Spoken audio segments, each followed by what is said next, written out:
Yeah, but that's like way out of context to this. But yeah, thank you. Good question though. All right, so I know we're coming up on time. This is the last topic.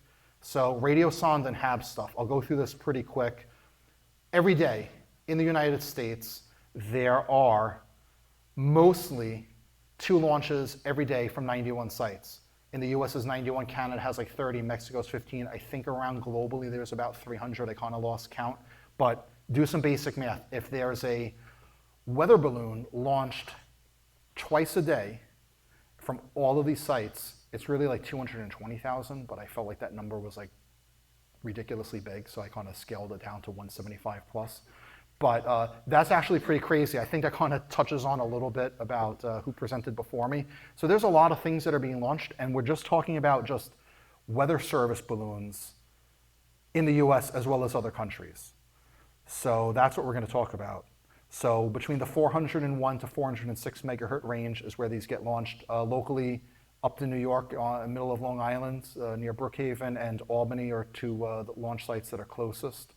And so when you launch a balloon, oh, did my little graphic, oh, is my graphic working? No? Oh, boo. I had the little tiger like going up and then coming down, oh well. Oh, there we go. Yeah, so hey. Yeah, so basically you launch a balloon, it goes up to like 80, 90, 100,000 feet, and then it comes down.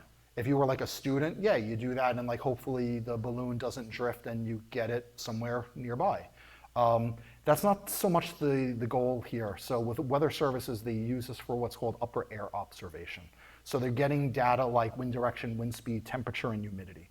And so with a ARDC, I don't know if anyone's heard of them, they have like all this money from like 44 Subnet. They sold IP addresses and made a ton of money to give out and fund cool things. This is one of those cool things called SonTub. So they take all these people with ground stations based off of SDRs, they feed this in, and then you can plot all sorts of cool things. So what we're seeing here is the little tower right at like the SonTub upper right is where I live in Poughkeepsie. I'm receiving over like a 30-day period. The first reception is the green dots. Where the bursts are, there's probably like a little explosion thing, and then where did I last receive it? So you can kind of get an understanding for looking at this map, where did I receive them, where do they go, where do they burst altitude, and then where do they drift? So you can pretty much see, I've only captured 2 of these things because they're ridiculously far. My wife doesn't want me going on crazy missions out all day. But yeah, you could receive these. That's what's pretty neat.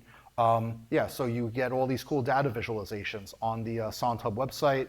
You have like burst altitude, speed, temperature, blah, blah, blah, blah, blah, all this stuff. But if you're into like data collection, this all goes into cloud, and big data sets I think are actually pretty cool.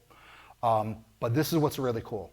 Who likes free stuff? I think some of us got like SanDisk media servers or something. I don't know, Ed gave me 2 of these. He's like, here, take these. I'm like, okay, fine. So we all love free stuff, right? So what have I told you? There's like 200,000 of these balloons being launched every year. And in each one of these transmitters, which NOAA has recently changed it, they used to want you to mail it back to them because they were expensive. Well, guess what? These are less expensive now. They clearly say on the device, just dispose of it correctly. But guess what? You have an STM-based device with a GPS, with a sensor, with a battery, and all these other stuff in it. Guess what? That's like a cool thing. So literally, money could fall out of the sky. You capture one of these things. You could do cool things. Now, one thing that I'll preface, the first one that I captured, I got home, my wife's like, what is this? So I showed it to her, I turned the power button back on after I captured it. Guess what? Everyone in the world saw where I lived because I had a ground station at home up in my attic that's receiving these balloons. I turn that thing on and boom, it's like, wow, there's a balloon at Steve's house. So you don't want to do that. You don't want to turn those back on because once it gets a GPS lock, then it starts transmitting. So how do you prevent that? How you prevent that? This is where we get into amateur radio cult. But what do you do?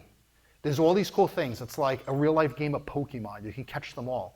You have the Sonde app on your phone. You can advertise where you are. Other people see you in your chase vehicle. Like this guy Larry, who I know lives up in New Hampshire. He was out there yesterday, out in Las Vegas, kind of like in like Andrew Stutland. There was this guy, he had like right pickings. There were like 4 balloons. Like I think he got all of them. So like, you could see like how this works. And people actually catch these. They leave notes. say, hey, you know, I knocked on the door of this guy. He said, yeah, sure, come on my property. You can get this. Other people, like, I'll save that for an after story. Other people are not so nice. But again, that's an after story. But again, you know, it's kind of like a cool thing. Literally, money is falling out of the sky. Go get the ability to receive these, is what the point is. So how do you do this?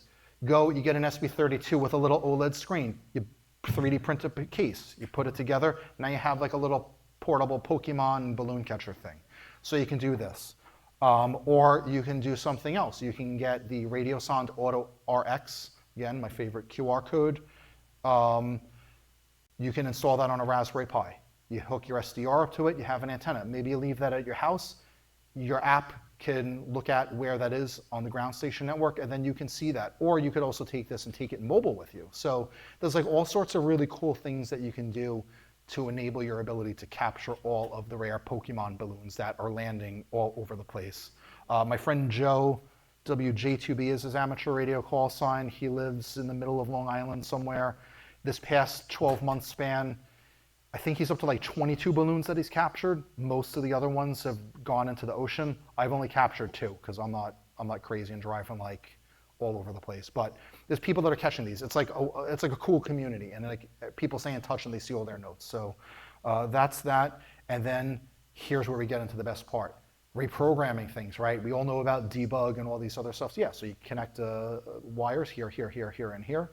And now you reflash it with this open source program called RS-41, which is like an older Radiosonde. And then you reflash it. And then what? You convert the National Weather Service transmitter into amateur radio. So you get your license, and now you launch balloons. And for anyone that I talked to and said, I'm going to encourage you to get an amateur radio license, here is your reason why. Because you can go and capture these transmitters, reprogram them, and then turn them into your own balloon, where yes, you will have to go get your own helium and da, da, da, da, da. I'll leave that up to you to research. I'm just talking about the transmitter part, but that's the most expensive part, save for the helium. So that's it. If you want to get your amateur license, look for Ed, Nicole, and Joe, who are floating around here, somewhere around here. They're doing ham radio tests and licenses, and so yeah, jump onto the Colt, and that's pretty much it. And if anyone's interested in antenna stuff, you could look for the Lego guy some of you have seen. Ask me questions about it. And feel free to drop me emails afterwards with your commentary. Any questions on this, or are we ready to wrap it up? We're good? All right, thank you.